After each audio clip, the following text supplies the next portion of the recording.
सार्थ श्री ज्ञानेश्वरी। अहिंसा सत्यमक्रोधस्त्याग शान्तिर्पैशुनम् दया भूतेष्वलोलुप्त्वं मार्दवं हिरचापलम्। आणि जगाची या सुखोद्देशे शरीर वाचा मानसे रहाटणे ते अहिंसे रूप जाण। आता तीख होऊन मवाळ जैसे जातीचे मुकुल का तेज परी शीतल शशांकाचे शके दावताची रोग फेडू आणि जिव्हे तरी नव्हे कडू ते ओखदू नाही माघडू उपमा कैची तरी मौपणे बुबळे झगडताही परी नाडळे एरवी फोडी कोराळे पाणी जैसे तैसे तोडावया संदेह तीख जैसे कालोह श्राग्यवे त्वे तरी माधुर्य पायी घाली ऐको ठाता कौतुके कानाते निघती मुखे जे साचारिवेचे निविके ब्रह्मही भेदी किंबहुना प्रियपणे कोणातेही झकवू नेणे यथार्थ तरी खुपणे नाही कवणा एरवी गोरी किर काना गोड परी साचाचा पाखाळी किड आगीचे करणे उघड परी जळो ते साच कानी लागता महुर अर्थे विभांडी जिव्हार देवाच्या नव्हे सुंदर लावची पान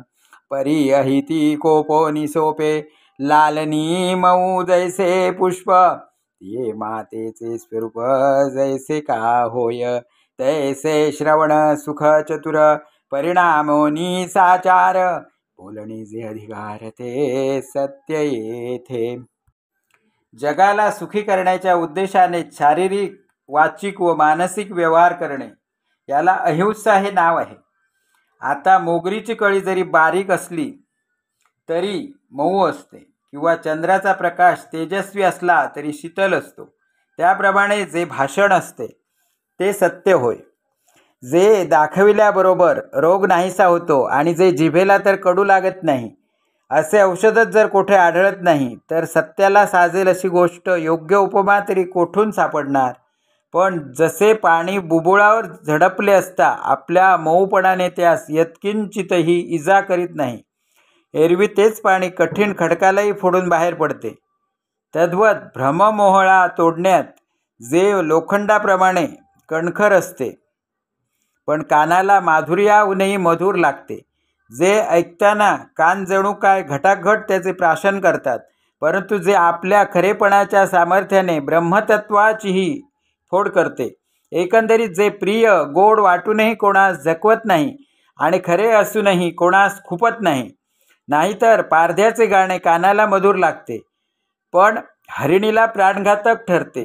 किंवा अग्नी आपले शुद्धीकरणाचे कार्य नीट करतो परंतु तसे करताना जाळून खाक करतो त्याप्रमाणे जी वाणी कानाला गोड लागते पण अर्थाने जिव्हाळ्याला दुभंग करते तिला सुंदर म्हणताच येणार नाही तिला लांबसट राक्षसीच म्हणणे योग्य परंतु मुलाने काही अनिष्ट लाजिरवाणे आचरण केले असता जी वरवर कठोर राग दाखवते परंतु त्याचे लालन पालन करण्यात जी फुलाहूनही मऊमवाळ असते त्या आईच्या स्वरूपाप्रमाणे जे बोलणे कानाला अत्यंत सुखावह होऊनही परिणामी खरे ठरते व जे दुष्ट विकारापासून अलिप्त असते ते बोलणे म्हणजेच या प्रकरणीचे सत्य आहे। श्रीराम श्रीराम श्रीराम।